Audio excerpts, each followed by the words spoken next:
our people here that first settled here, Native Americans, that tried to live here, basically, were coming from Ohio because they've been pushed out of their land. It's mostly Shawnee people, the Missouri tribes, Oto, Meskwaki, they all came this direction. And then, of course, European settlers come after that, and that is getting us into about 1837. There's very few roads. The railroad isn't here yet. And by 1859, things had stalled a little bit, but leading into the Civil War, we basically became the part of Northwest Missouri. We were one of the largest towns at that time, and it led to a booming trade industry. We had a lot of farmers here, of course, because that's what you do in the Midwest. We have a lot of farmland, so we needed farm machinery, we needed farm equipment, farm grains and seeds, and those are the businesses that thrived, basically. In the late 1800s, we developed the Chillicothe Business College, which was internationally known. It was a 2-year program, but you could do a full business degree. It was called the Full Business Package. That would include stenography, finances, accounting, handwriting, but you could also just take a one-off program. You could take penmanship, or you could take stenography by itself, stay here for a few months.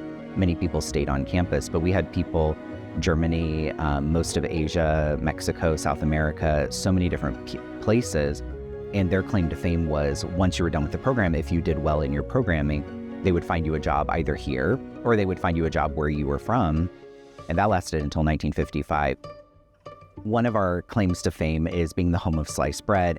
Prior to that, 80% of all bread was baked in the homes, and all commercially sold bread was not sliced. You would slice it at home. And there was a guy in Davenport, Iowa. His name was Otto Roeder, and he teamed up with a guy here in Chillicothe named Frank Bench, who owned the Chillicothe Baking Company, and they were selling a product called clean-made bread. Livingston County itself was founded in 1837 as well, just right before Chillicothe was founded, as its basically central hub or main part of the county. Some of our other towns, mostly farming communities, they lacked the train station, which was really what was bringing people to make the towns larger. So commerce shifted into a smaller town, into farmhouses and a very local community with very small town government. And that is what makes up the rest of our county. And that's why things like our Livingston County Fair are so exciting, because it brings in all of these other towns and we get to witness what all of these other towns are doing. We are who we are today because of everybody that came before us, starting with the Native Americans, starting with our forefathers that were here before us, creating a town, a county that was about the people that it was serving. We were in a place that was not necessarily meant to thrive. The wilderness here was uninhabitable for some time, and here we are thriving to this day.